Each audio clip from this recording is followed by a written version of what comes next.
My family mocked me for being 29 and still riding the bus, but my silent failure hid the deed to their luxury dealership, and a reckoning coming. They called me the family failure at 29, still riding the bus, while they flaunted their luxury cars and designer lives. At Colton's dinner table, surrounded by relatives who measured worth in dollar signs, I endured their pitying smiles and condescending questions about my little job. When my brother smirked and asked if I was still taking public transport, their laughter felt like daggers.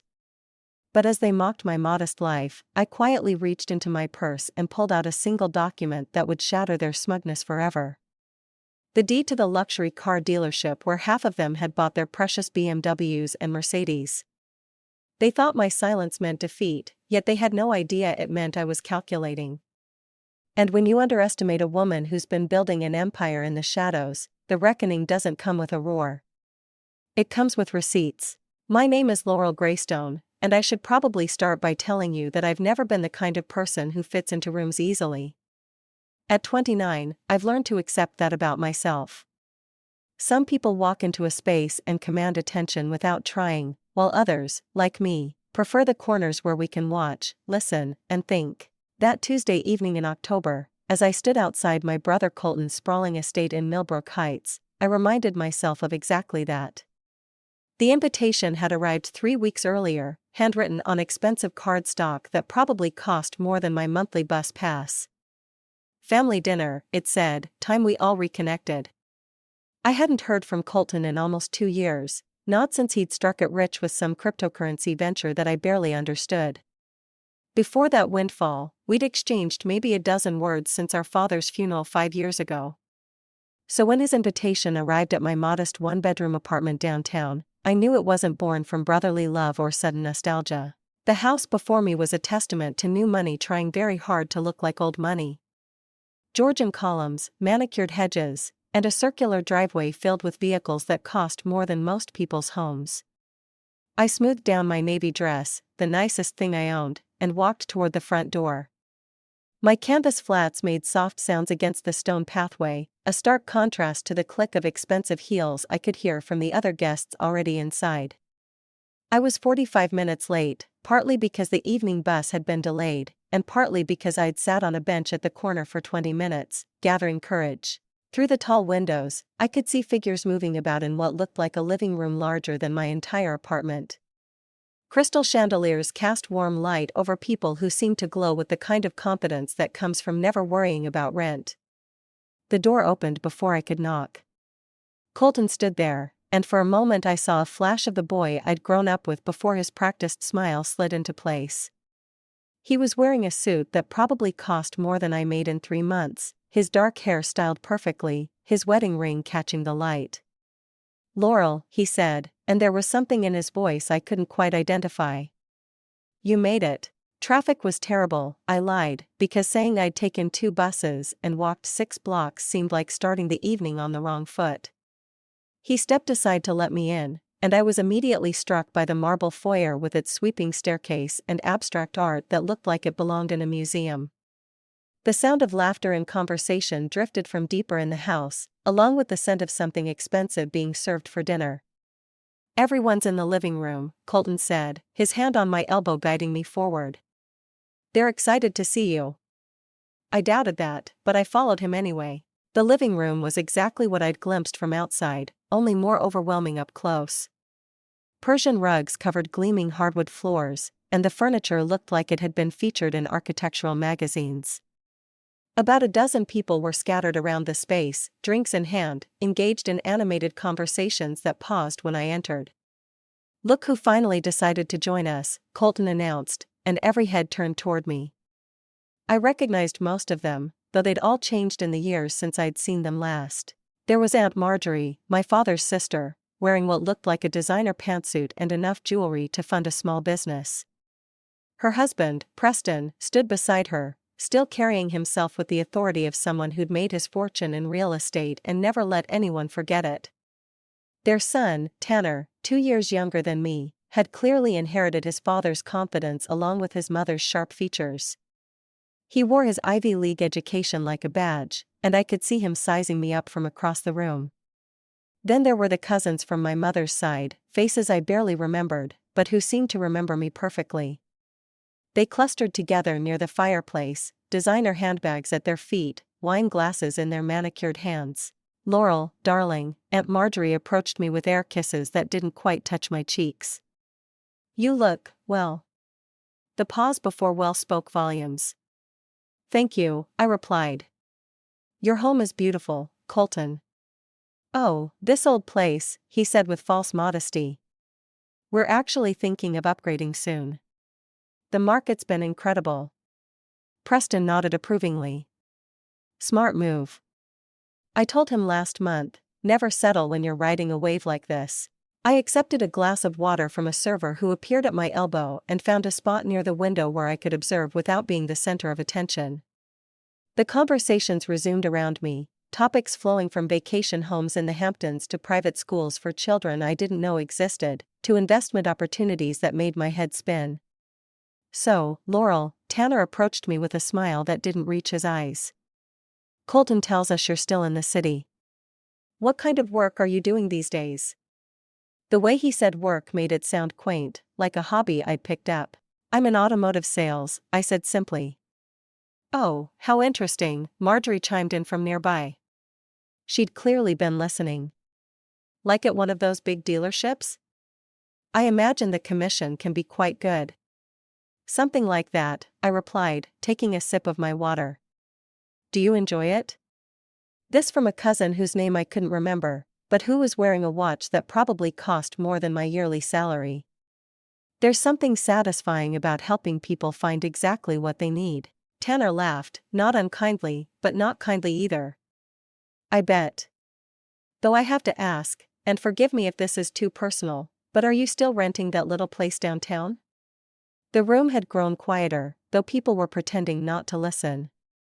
I felt the familiar weight of being the family disappointment, the one who hadn't lived up to whatever potential they thought I'd had.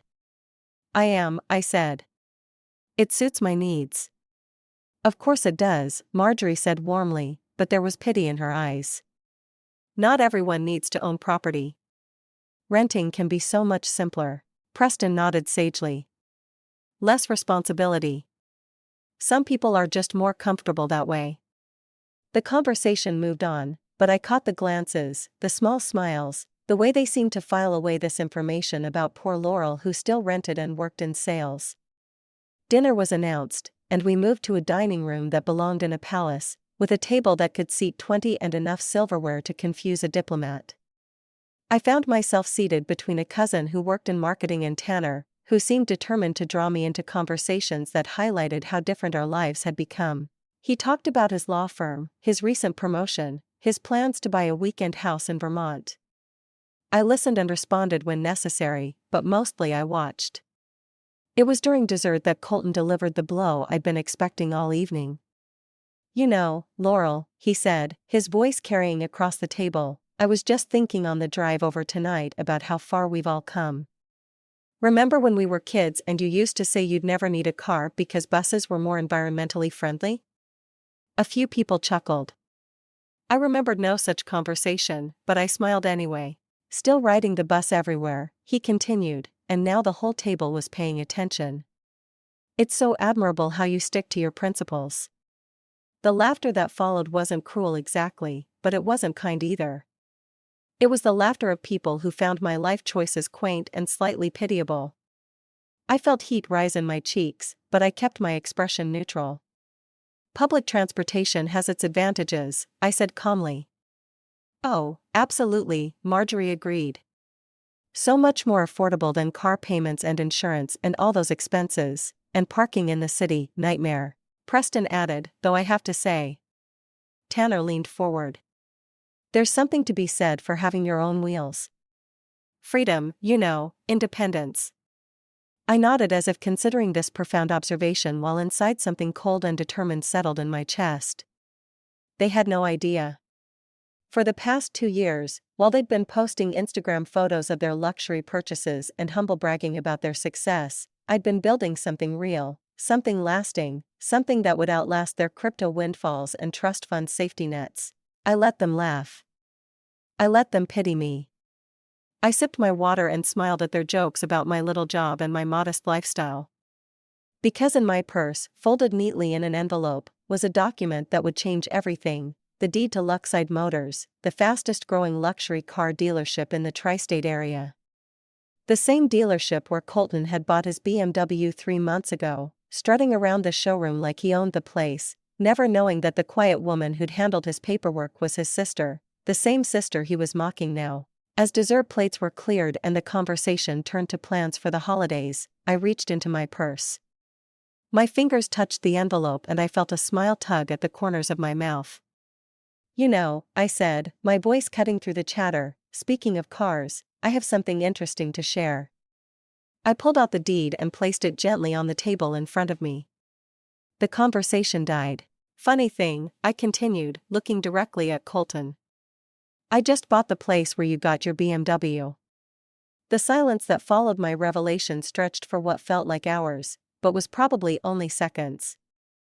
I watched their faces process what I'd said, confusion giving way to skepticism, giving way to something that might have been respect if any of them were capable of feeling that for me.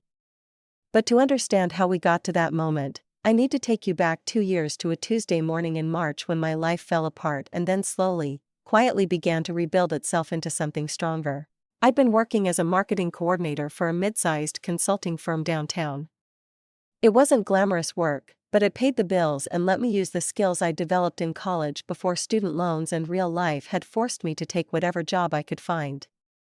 I was good at it, too. I understood how to reach people, how to present information in ways that made them want to act. So when my boss called me into her office that Tuesday and told me they were restructuring and my position was being eliminated, I wasn't prepared. 23 employees were let go that day. All of us were herded into conference rooms like cattle, handed our severance packages, and escorted out by security. I sat in my apartment that night looking at my bank account and doing math that didn't add up no matter how many times I recalculated. 2 months of severance pay, maybe 3 if I was careful. Rent was due in 2 weeks. The job market was terrible, and I knew finding something comparable could take months. That's when I saw the ad on Craigslist: receptionist needed, small auto dealership, immediate start, cash daily. It wasn't what I wanted, but it was what I needed. Henderson's used cars sat on a corner lot that had seen better days, squeezed between a laundromat and a tax preparation office. The building was maybe 20 years old but looked 40, with faded signs and a parking lot that needed repaving. Inside wasn't much better: flickering fluorescent lights, mismatched furniture, and a filing system that seemed to involve stacking papers wherever there was space. Eli Henderson was the owner, a man in his late 60s with kind eyes and hands that showed decades of honest work. He interviewed me in his cluttered office, apologizing for the mess, the broken air conditioner, and the coffee that tasted like motor oil. "I'll be straight with you," he said, leaning back in a chair that squeaked ominously. "This isn't a career move. I need someone to answer phones, handle paperwork, maybe help customers when they come in.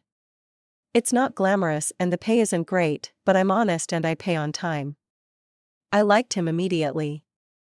What I discovered over the next few weeks was that Eli Henderson was running his business the same way he had for 30 years, which might have been fine in 1990 but was killing him in the digital age. He advertised in the local newspaper and the Yellow Pages. He kept customer information on index cards. His idea of online presence was a website that looked like it had been designed during the Clinton administration.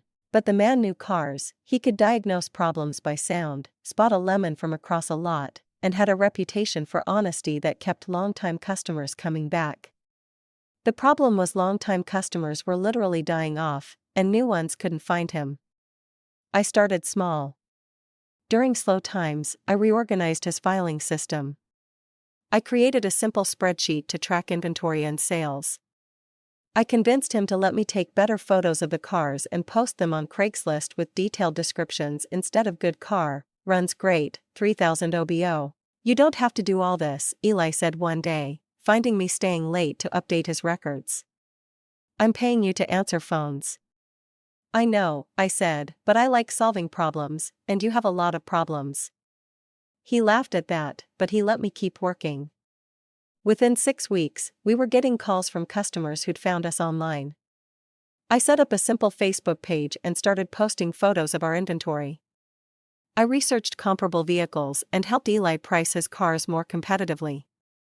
I created a customer database and started following up with previous buyers, which led to referrals and repeat business. The transformation wasn't dramatic at first, an extra sale here, a faster turnover there. But by month 3, Eli was moving inventory twice as fast as he had been. By month 6, he'd cleared out cars that had been sitting on the lot for over a year.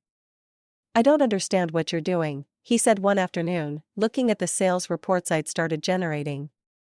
"But whatever it is, keep doing it."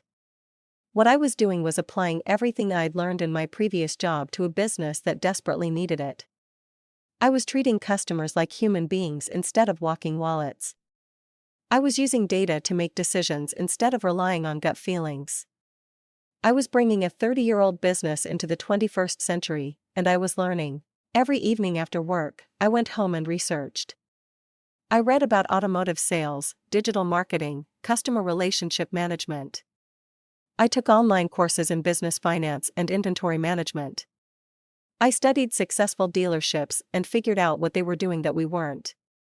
The breakthrough came during month 8. Eli had been struggling with a particularly expensive car, a luxury sedan that had been on the lot for months.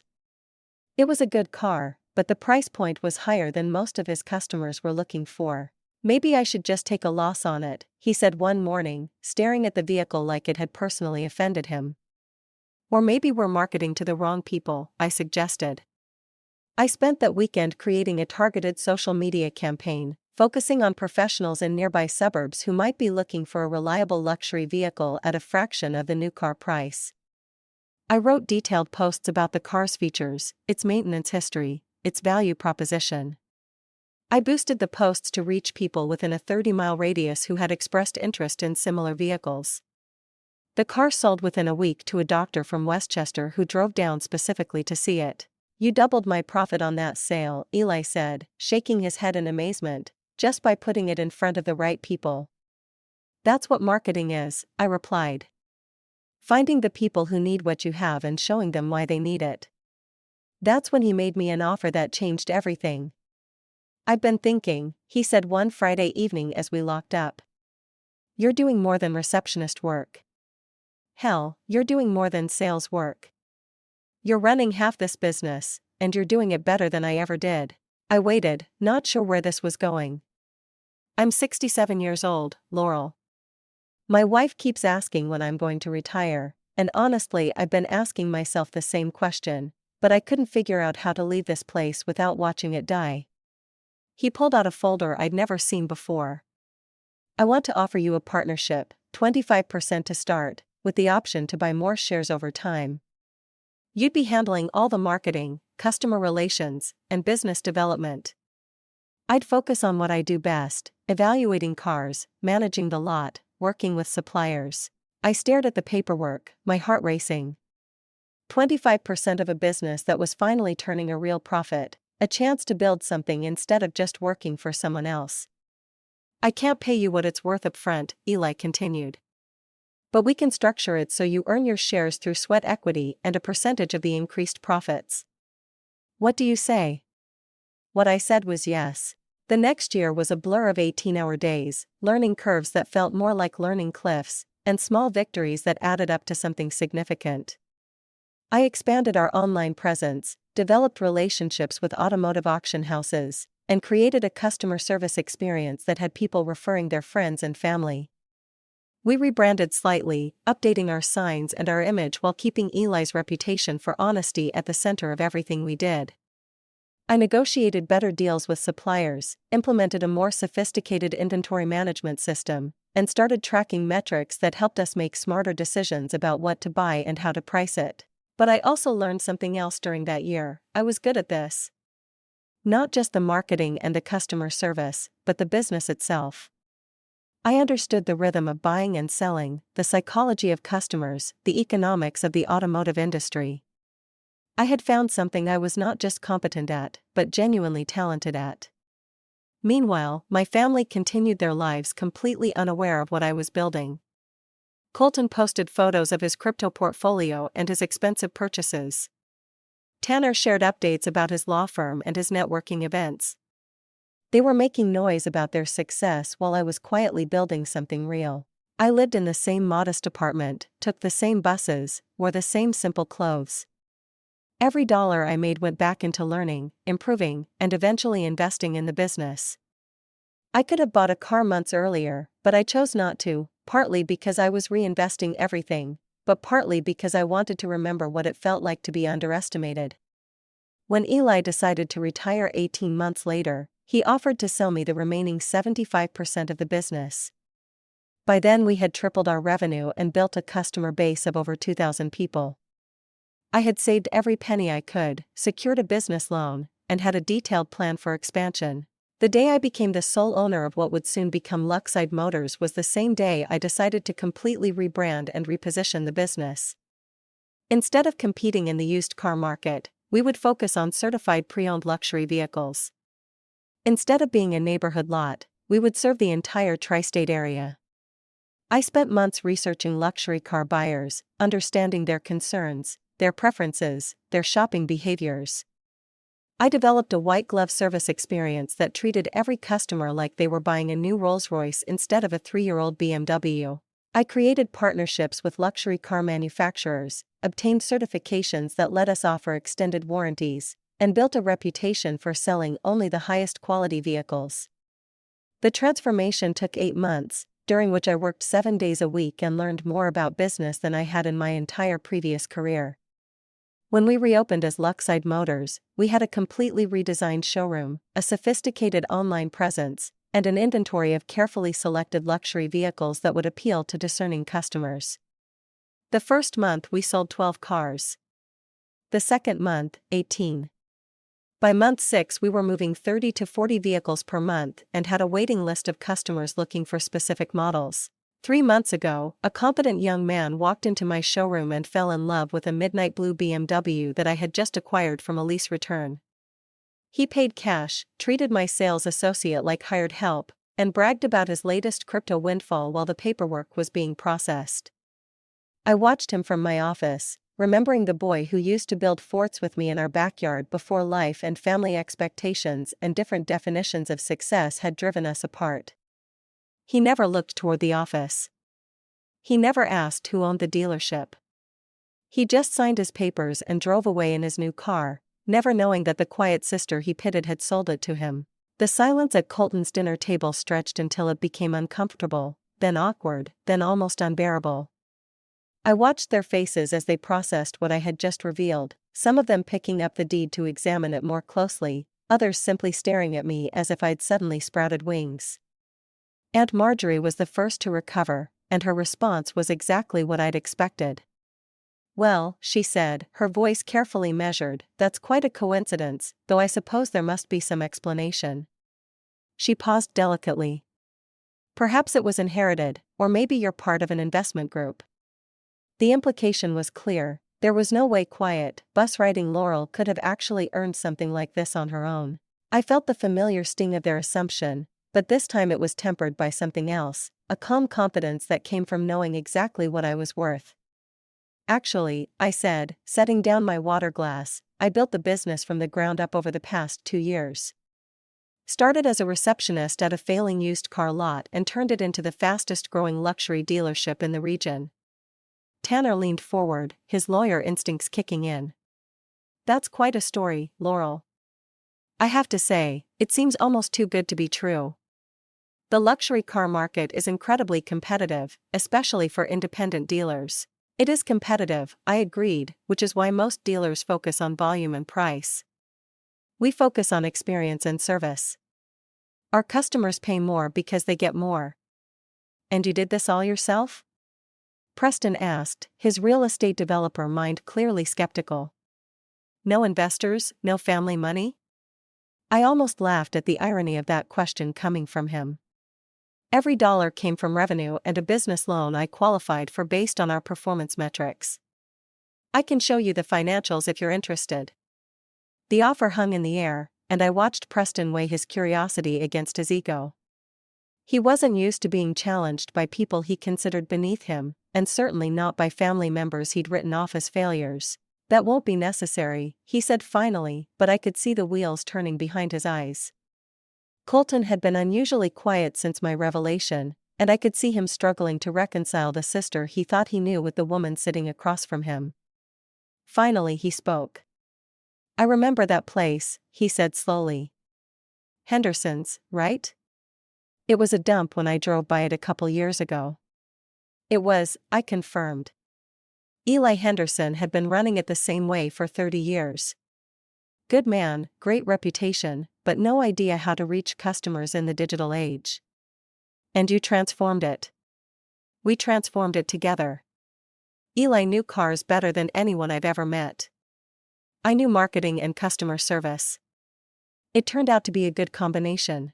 I could see some of my cousins exchanging glances, probably wondering if this changed their perception of me or if they should continue treating me like the family disappointment.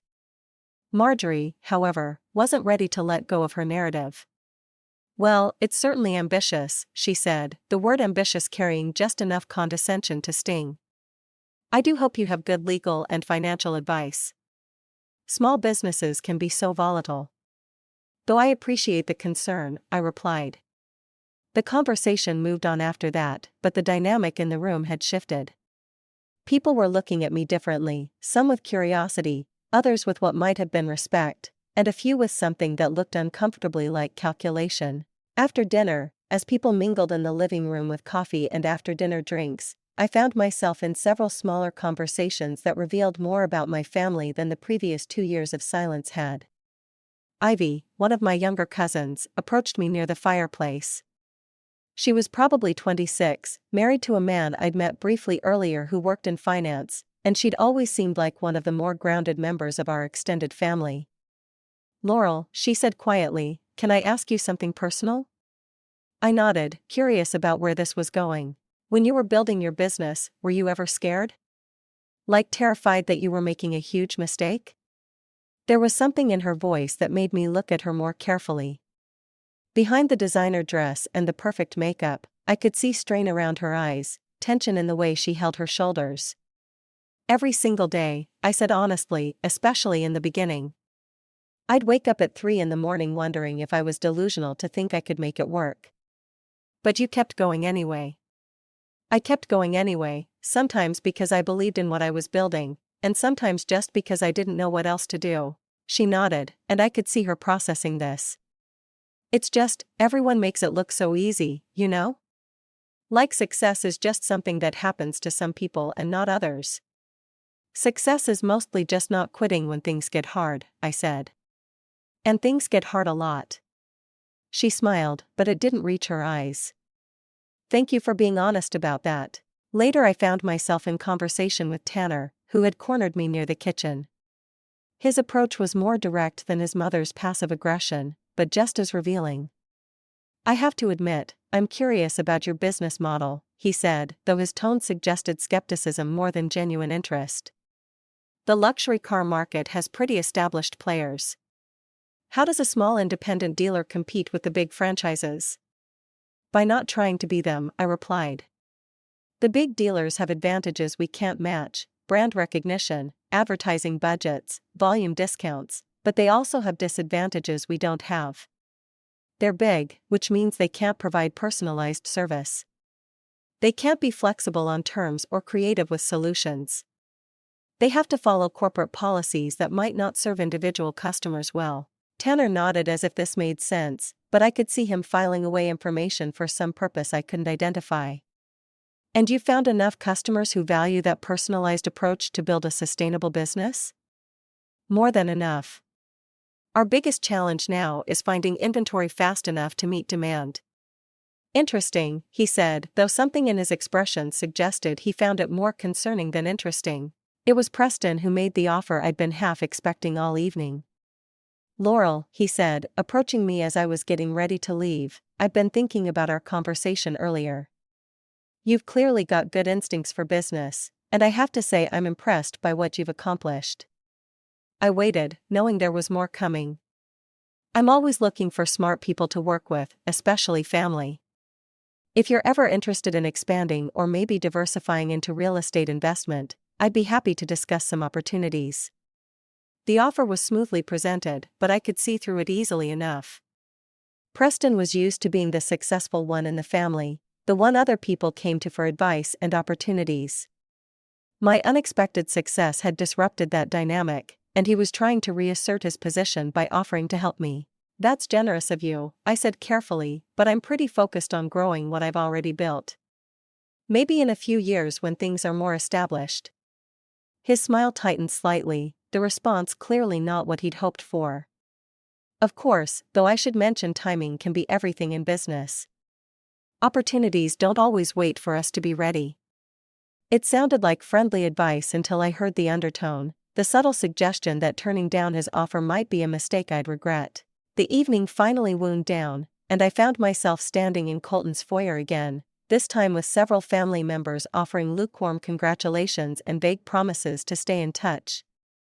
The dynamic had definitely shifted, but I wasn't naive enough to think it had shifted entirely in my favor. As I waited for my rideshare to arrive, Colton walked me to the door. "I have to say, Laurel, tonight was unexpected." "I imagine it was. I'm curious about something, though. Why didn't you ever mention what you were building?" "I mean, we're family. If you needed help or advice."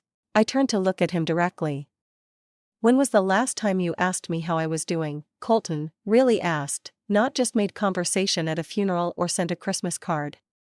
He had the grace to look uncomfortable. Point taken. "I didn't tell you because I didn't think you'd be interested, and because I wanted to build something that was entirely mine, without anyone being able to say I'd had help or connections or advantages." He nodded slowly. "I can understand that." My phone buzzed with a notification that my ride had arrived. "I should go," I said. "Laurel," he called as I reached for the door handle, "I know we haven't been close. I know I haven't been the brother I should have been, but I want you to know I'm proud of what you've accomplished." I studied his face, looking for signs of insincerity, but finding what seemed like genuine regret. "Thank you," I said. "That means more than you might realize." But as I sat in the back of the car heading home, I couldn't shake the feeling that tonight had been the beginning of something rather than the end. I'd revealed my success to a family that wasn't used to being surprised, and I'd seen the calculations behind their eyes as they processed this new information. Preston's offer had been predictable, but it had also been a warning. People like him didn't appreciate being upstaged, especially by people they dismissed. Tanner's questions had been too pointed, too focused on specifics that a casual conversation wouldn't require, and Marjorie's passive-aggressive skepticism suggested she wasn't ready to accept that quiet Laurel had actually accomplished something significant. I'd won this round, but the game was far from over. The next morning I arrived at Luxide Motors to find Caro, my young assistant, looking unusually nervous. "There's something I need to tell you," she said before I'd even made it to my office. I poured myself coffee and settled behind my desk, noting the way she was fidgeting with her phone. "What's on your mind?" "I got a call yesterday," she said, "from someone asking questions about the business, about you specifically." I felt a chill that had nothing to do with the morning air. "What kind of questions?" "Financial stuff, how long you'd owned the dealership, whether you had partners, what kind of revenue we generated."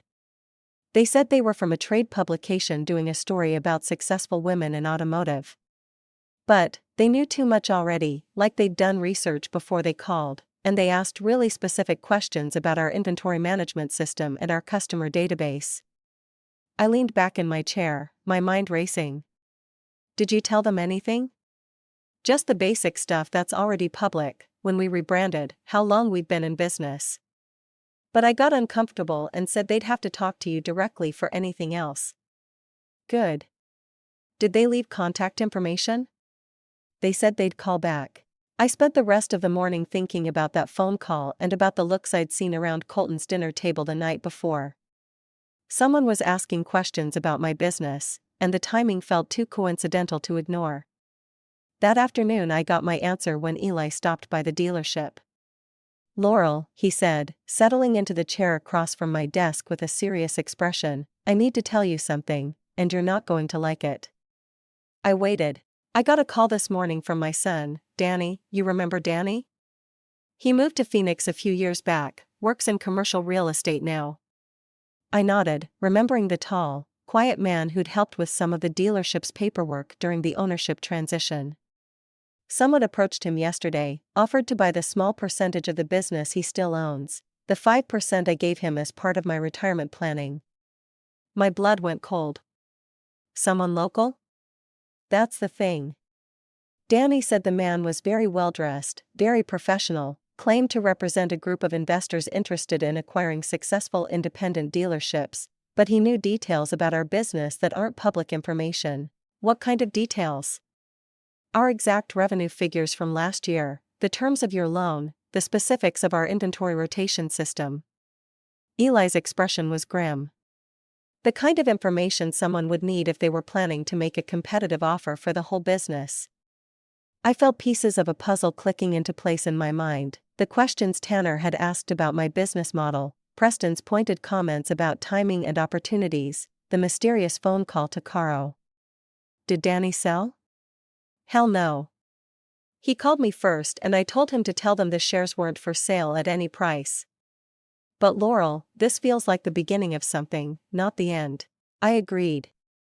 Someone was making moves against my business, and I had a pretty good idea who it might be. What I didn't know yet was how far they were willing to go or what they thought they could accomplish. But I'd learned something important over the past 2 years: being underestimated was sometimes an advantage. Let them think I was still the quiet, naive woman they'd always known. Let them make their plans and their offers and their subtle threats. I'd built something real from nothing once before. If I had to do it again, I would. But first I was going to find out exactly what game they thought they were playing, and then I was going to change the rules. After Eli's warning about someone trying to buy Danny's shares, I knew I couldn't wait for the next move. I spent the weekend digging into public records, business filings, and social media activity, looking for connections between my family members and any investment groups or business entities that might be targeting my dealership. What I found was more subtle than I'd expected, but just as concerning. Preston's real estate company had recently formed a subsidiary called Tri-State Automotive Holdings. The filing was only 3 weeks old, just after our family dinner. Tanner's law firm was listed as the registered agent. And while I couldn't prove it definitively, the timing suggested they had moved quickly after learning about my success. I also discovered that Preston had a history of acquiring struggling businesses, improving them with minimal investment, and then flipping them for significant profits. It was a perfectly legal strategy, but it required identifying targets that could be purchased below market value, often from owners who didn't fully understand their business's worth or who could be pressured into selling. The problem with their plan was that I wasn't struggling, and I wasn't naive about my business's value. Monday morning brought clarity in the form of a phone call from a man who introduced himself as Marcus Webb from Elite Automotive Investments. His voice was smooth, professional, and completely unfamiliar. "Miss Greystone, I hope you don't mind the cold call, but I've been hearing impressive things about Luxide Motors, and I'd love to discuss some potential opportunities with you." "What kind of opportunities?" I asked, settling back in my chair and reaching for a notepad. "Well, we specialize in helping successful independent dealers expand their operations, capital injection, operational expertise, access to exclusive inventory sources, that sort of thing. Would you be interested in meeting for coffee this week?" It was exactly the kind of approach Eli had warned me about: too smooth, too convenient, too perfectly timed. "I appreciate the interest," I said, "but I'm not looking for investors at the moment." Of course, but you know how quickly things can change in this business. Having the right partners can make the difference between surviving and thriving when challenges arise. The subtle threat wasn't lost on me. "What kind of challenges are you referring to?" "Oh, supply chain disruptions, increased competition, regulatory changes. The automotive industry can be unpredictable. It's always good to have experienced people in your corner." I agreed to meet him Thursday afternoon, not because I was interested in his offer, but because I wanted to see what they thought they were dealing with. The meeting was at an upscale coffee shop downtown, the kind of place where business deals were discussed over $15 lattes. Marcus Webb turned out to be a man in his 50s, impeccably dressed, with a kind of confidence that came from never having been told no by anyone who mattered. He spent the first 10 minutes flattering my business acumen and asking questions about my expansion plans. Then he made his pitch. "We're prepared to offer you $3 million for 60% of Luxide Motors," he said, sliding a folder across the table. "That would give you immediate liquidity while allowing you to continue running day-to-day operations." It was a lowball offer disguised as generosity. My business was worth easily twice that, and 60% control would mean they could outvote me on any major decisions. "That's generous," I said, not opening the folder, "but I'm not interested in selling any portion of my business." His smile never wavered. "I understand the emotional attachment to something you've built from scratch, but sometimes the smart move is to take some chips off the table while you're ahead." "I'm curious," I said, leaning forward slightly. "How did you hear about my business?" "We don't exactly advertise our financials. Word gets around in the industry. Successful independent dealers are rare enough that people notice." It was a non-answer, but I let it slide. "Well, I appreciate the interest," I said, "but like I said, I'm not looking to sell." "Fair enough. Though I should mention we're not the only group that's been asking about independent dealers in this market. Competition for quality assets can get intense." Another subtle threat. I smiled and thanked him for his time, then watched him leave, noting that he drove a luxury sedan I'd sold 6 months earlier to a customer who'd paid cash and given Preston's real estate office as his business address. That evening I called Caro into my office. "I need to ask you something, and I need you to be completely honest with me." She nodded, looking nervous. "Have you had any other contact with that reporter who called last week, or anyone else asking questions about the business?" "Not exactly," she said slowly. "But there was something weird that happened yesterday." I waited. "I got a text from someone claiming to be a recruiter for a luxury car dealership in Connecticut. They wanted to set up an interview for a management position that would pay almost double what I make here." My heart sank. "Did you respond?" "I told them I wasn't interested, but they kept pushing, said the offer was time-sensitive and I should at least hear them out." "Caro," I said gently, "I need you to know that if you ever want to leave for a better opportunity, I'll support that decision. But I also need you to understand that timing like this usually isn't coincidental."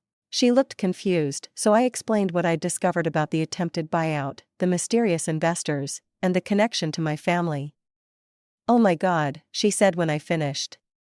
"They're trying to steal your employees. They're trying to destabilize the business to force me to sell. Poaching key staff is a classic move. What do you want me to do?" "For now, just keep doing your job and let me know if anyone else contacts you. And Caro, thank you for being honest about this." The next morning brought the most direct approach yet. Tanner called my personal cell phone. "Laurel, I hope you don't mind me reaching out directly, but I wanted to discuss something with you in a professional capacity." "What's on your mind?" "I've been hearing some concerning rumors about potential regulatory changes that could affect independent dealers, environmental compliance, safety standards, that sort of thing. I thought you might want some legal advice on how to protect yourself." It was beautifully done, offering help while simultaneously planting seeds of doubt about my business's stability. "I appreciate the concern," I said, "but I have a good relationship with my current attorney." "Of course, though you know how these things work. Sometimes it's not about having good legal counsel, but about having the right connections when regulations are being written. And my firm has represented several automotive industry clients through regulatory transitions. We understand the landscape." I could see where this was heading: first create problems or the perception of problems, then offer solutions that required giving up control or accepting unfavorable terms. "I'll keep that in mind," I said. "Thanks for thinking of me." That afternoon I received an unexpected visitor. A woman in her 30s with auburn hair and tired eyes knocked on my office door and introduced herself as Jennifer Walsh. "I hope you don't mind the interruption," she said, "but I heard you might be able to help me with a car situation." I invited her to sit and asked what she needed. "My car died last week and I'm a single mom with 2 kids. I need something reliable, but I don't have much money, and most dealers won't even talk to me because my credit isn't great. It was exactly the kind of situation that reminded me why I'd gotten into this business in the first place. What's your budget? I have about $2,000 saved, and I could maybe do small payments if someone would work with me.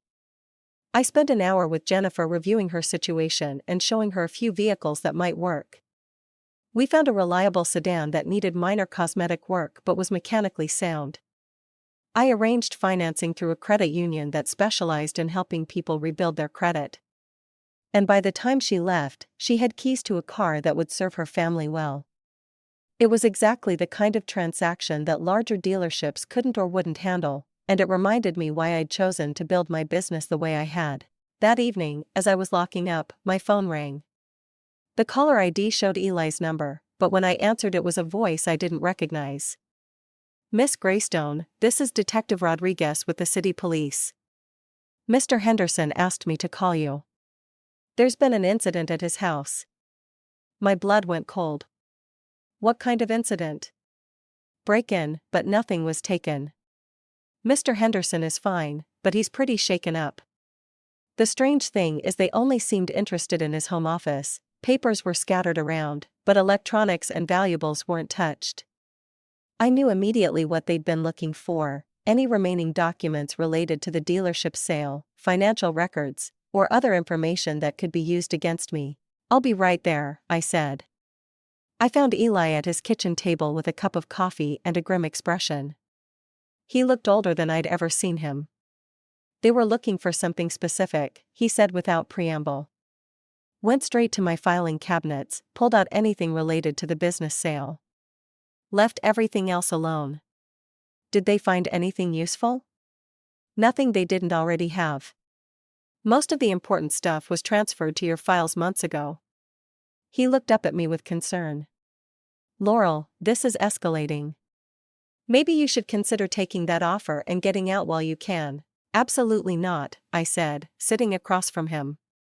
Running away isn't going to solve this, and it's exactly what they want me to do. So what's your plan? I've been thinking about that all week. I'm going to give them what they think they want, and then I'm going to show them why that was a mistake. The charity gala was perfect, the kind of high society event where my family would be in their element, confident and off guard. I bought a ticket under my business name and arrived fashionably late, wearing a black dress that had cost more than my old monthly salary but less than what I'd made that afternoon selling a vintage Porsche to a collector from Manhattan. I spotted Colton first, holding court near the bar with Preston and Tanner. They were clearly in good spirits, probably celebrating whatever progress they thought they were making with their buyout scheme. I watched them for a few minutes before making my approach. Gentlemen, I said, appearing at Colton's elbow with a smile, fancy meeting you here. The surprise on their faces was worth the price of admission. Laurel, Colton recovered first, though I could see the wheels turning behind his eyes. I didn't know you were interested in the Children's Hospital Foundation. I've been supporting them for months, I replied truthfully. Amazing what they can do with the right resources. Preston stepped forward with his practiced charm. How wonderful to see you again, dear. I was just telling Colton and Tanner about some exciting developments in the automotive investment space. Really? What kind of developments? Tanner joined the conversation with the confidence of someone who thought he held all the cards. There's been a lot of consolidation in the independent dealer market. Smaller operations are finding it harder to compete with the big franchise networks. Interesting, I said. I hadn't noticed that trend affecting my business. Well, Preston said smoothly, sometimes these things take time to become apparent. Market forces can be gradual, until they're not. I sipped my wine and nodded as if considering this profound observation. You know, it's funny you mentioned market forces. I've been experiencing some unusual activity lately. Oh? Tanner's attempt at casual interest was almost believable. Mysterious investors making unsolicited offers, competitors trying to poach my staff, even some suspicious activity around my mentor's home. It's almost like someone is trying to create problems for my business. The silence that followed was brief but telling. That does sound concerning, Preston said carefully. Though I suppose success always attracts attention, both wanted and unwanted. True, I agreed. The question is whether that attention represents opportunity or a threat. I've always found it depends on how you respond to it, Tanner added, his lawyer instincts clearly engaged. I smiled and excused myself to use the restroom, but instead I found a quiet corner and made a phone call. Marcus, it's Laurel Greystone.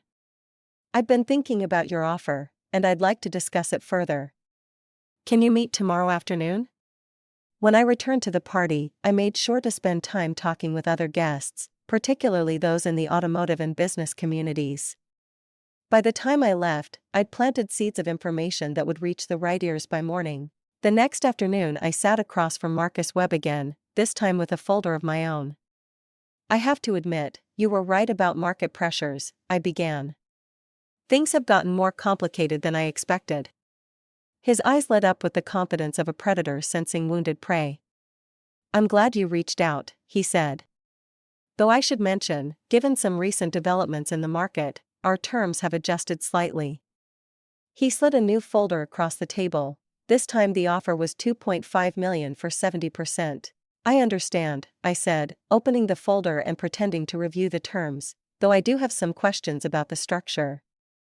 We spent an hour discussing details, with me asking increasingly specific questions about their financing, their other holdings, and their long-term plans. Marcus answered readily, clearly confident that I was close to accepting. There is one thing, I said as we prepared to wrap up. I need to see proof of funds and a detailed business plan for the integration. Due diligence works both ways. Of course, he agreed. Though I should mention this offer expires Friday. We have other opportunities we're evaluating, I understand. I'll have an answer for you by then. That evening I received the documents I'd requested, and they confirmed everything I'd suspected. Elite Automotive Investments was a shell company funded primarily by Preston's real estate ventures, with Tanner's law firm handling the legal structure. Their business plan involved acquiring my dealership, merging it with 2 other independent dealers they'd recently purchased, and then selling the combined operation to a national chain within 18 months. It was a purely financial play with no regard for customers, employees, or the communities these businesses served. Friday morning I called Marcus to arrange our final meeting. I've made my decision, I told him, but I prefer to discuss it in person. We met at the same coffee shop, but this time I arrived with my own attorney and a briefcase full of documents.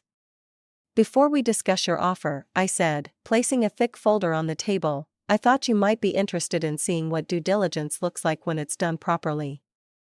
Marcus's confident expression faltered as I began laying out documents.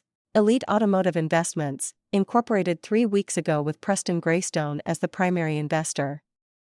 Tanner Greystone's law firm as registered agent. Previous acquisitions of Henderson Auto Sales, oh wait, that didn't work out, did it? And Westfield Motors, which you acquired last month from an owner who was being investigated for tax evasion. I continued placing documents on the table, phone records showing calls between his office and members of my family immediately following a dinner where my business was discussed, surveillance photos of his associate breaking into Eli Henderson's home, and my personal favorite, recordings of conversations where threats were made regarding regulatory changes and market pressures. Marcus had gone very pale. I don't know what you think you're proving, but I'm proving that your offer isn't a business proposition. It's extortion. And that you've underestimated both me and the documentation I keep on people who threaten my livelihood. My attorney leaned forward. Miss Greystone has asked me to inform you that she's declining your offer. She's also asked me to mention that copies of this evidence have been provided to the State Attorney General's office, the Better Business Bureau, and the Automotive Dealers Association. You can't prove anything illegal, Marcus said, but his voice lacked conviction. I don't need to prove anything illegal, I replied. I just need to prove you're not the kind of people anyone should do business with. I stood to leave, then paused. Oh, and Marcus, that sedan you're driving, the one you bought from my dealership 6 months ago? I'm canceling your extended warranty. Effective immediately. That afternoon I received 3 phone calls. The first was from Tanner demanding to know what I thought I was doing. The second was from Preston suggesting we could work out our misunderstanding like family. The third was from Colton asking if we could meet for dinner. I declined the first two and accepted the third. Colton chose a small restaurant downtown, the kind of place where we could have a private conversation without running into anyone we knew. When I arrived, he was already there, looking older and more tired than I'd seen him since our father's funeral. "Thank you for coming," he said as I sat down. "I wasn't sure you would." I almost didn't. We ordered drinks in silence, both of us apparently trying to figure out how to begin a conversation that was years overdue. "I owe you an apology," Colton said finally. "Several apologies, actually." I waited. I knew about Preston's plan, not all the details, but I knew he was planning to pressure you into selling. I told myself it was just business, that maybe it would be better for you to take the money and start fresh somewhere else. But the truth is I was jealous. When you told us about the dealership, about what you'd built, I realized you'd accomplished something real while I'd just gotten lucky with cryptocurrency. And instead of being proud of my sister, I let Preston convince me that bringing you down would somehow make me feel better about myself. It was more honesty than I'd expected from him, and more than I'd gotten from our family in years. "Why are you telling me this now?" I asked. "Because I got a call this morning. My crypto portfolio crashed, some kind of market manipulation, regulatory crackdown. I don't really understand it all. But I'm basically broke, Laurel. Everything I had was tied up in digital assets that are now worthless." I felt a mix of sympathy and irony at the news. "I'm sorry to hear that. The thing is," he continued, "I realized sitting in my overpriced house this morning that I don't actually know how to build anything. I know how to get lucky and I know how to spend money, but I don't know how to create value the way you do. It's not too late to learn." He looked up at me with something that might have been hope. I was wondering, I know I have no right to ask this, but would you consider giving me a job? Not charity, I mean actually working for you. I could start at the bottom, learn the business properly. It was the last thing I'd expected him to ask, and I found myself considering it seriously. "What makes you think you'd be good at automotive sales?" "Honestly, I don't know if I would be, but I'm tired of not knowing how to do anything useful, and I'm tired of being the kind of person who tears other people down instead of building something himself." I studied his face, looking for signs of manipulation or false humility, but seeing only exhaustion and genuine regret. If I said yes, I said, it would mean starting as a lot attendant, minimum wage, learning every aspect of the business from the ground up. It would mean proving yourself every single day with no special treatment because you're my brother. I understand. And it would mean being the kind of person who puts customers first, who treats everyone with respect regardless of what they drive or how much money they have. I want to be that person, Laurel. I want to be someone you can be proud to work with. I made my decision. Monday morning, 8:00 a.m. wore clothes you don't mind getting dirty. 3 months later I received an email that changed everything again. The sender was listed as E. Morrison, and the subject line read regarding William Greystone, Family Matters. I almost deleted it, assuming it was spam, but something about the formal tone made me curious enough to open it. "Dear Miss Greystone, my name is Emily Morrison and I believe we share a father. I have been researching my family history and have discovered some information about William Greystone that I think you should know. Would you be willing to meet for coffee to discuss this? I understand this must come as a shock and I apologize for contacting you out of the blue. However, I believe this information could be important for both of us. Sincerely, Emily Morrison." I stared at the email for a long time before forwarding it to my attorney and asking her to do a background check on Emily Morrison. The results came back clean. She was 31, lived in Vermont, owned a small bookstore that was struggling financially, and had no criminal record or obvious connection to my family's recent business troubles. We met the following weekend at a neutral location halfway between our cities. Emily turned out to be a tall woman with dark hair and my father's eyes, carrying a leather portfolio that looked like it contained important documents. "Thank you for agreeing to meet me," she said as we settled into a corner booth. "I know this must be difficult." "It's definitely unexpected," I replied. "What information did you want to share?" She opened her portfolio and pulled out several documents, birth certificates, legal papers, and what looked like correspondence. My mother worked as a secretary at your father's first law firm before he married your mother. They had a relationship that lasted several years, and I was born in 1994. I did the math quickly. That would have been when my parents were going through their rough patch, when my father had spent months working late and coming home in moods that ranged from guilty to angry. He acknowledged paternity, Emily continued, and he set up a trust fund for my education and support.